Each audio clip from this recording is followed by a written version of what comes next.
Thom Hartmann here with you, and Dr. Ravi Batra on the line with us for our last few minutes here before Talk Radio News comes in with our news check-in for the day. Dr. Batra, earlier I shared with you a quote from a Greek, or a Cypriot, somebody from Cyprus, who was saying that, in fact, the actual quote was, "Today Germany is engaging in Nazism, again, not with weapons of force, but with money." And Randy, I guess, Mike has apparently dropped off the line, but we had a caller a few minutes ago who was saying, Germany's a democracy. This is not Nazism. If it's not Nazism, and I think I would agree with that statement, and I think you probably would too, what is it that Germany is doing in driving the EU so hard and making such draconian demands that, money is being sucked out of people's savings accounts?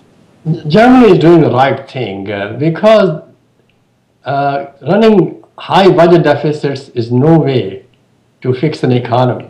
Plus, the so-called Russian mafia has a lot of money invested with banks in Cyprus. So, and Germany has been bailing out so many other countries, and people, they are tired of it now. The question is, why should they be footing the bill?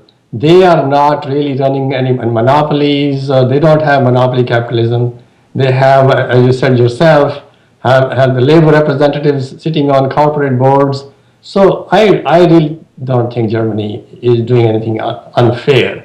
What is unfair is the demands on the parts of the countries to keep having budget deficits and fix the economy through those budget deficits rather than through a democratic economic system.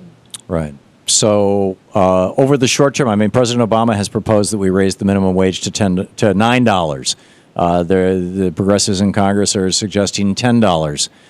You have some senators even suggesting $10. Is that enough to generate enough demand to keep our bubble from bursting, or is that just too small a step? No, that's a good starting point. We should raise it to $10 and then link it to inflation and national productivity, so that as productivity goes up, the minimum wage automatically rises with it. Mm-hmm. And to what extent, another argument I've heard made is that wages, I actually had a conservative economist in the program who said, oh no, wages have not decoupled from productivity. Our way of measuring productivity has gone crazy because a company now has their product made in China, and so there's no American labor in it, or very little American labor in it, and yet the company still is selling this product and making a big profit, and so it looks like productivity has gone up from average American workers, when in fact there's just fewer American workers. Does that make any sense to you?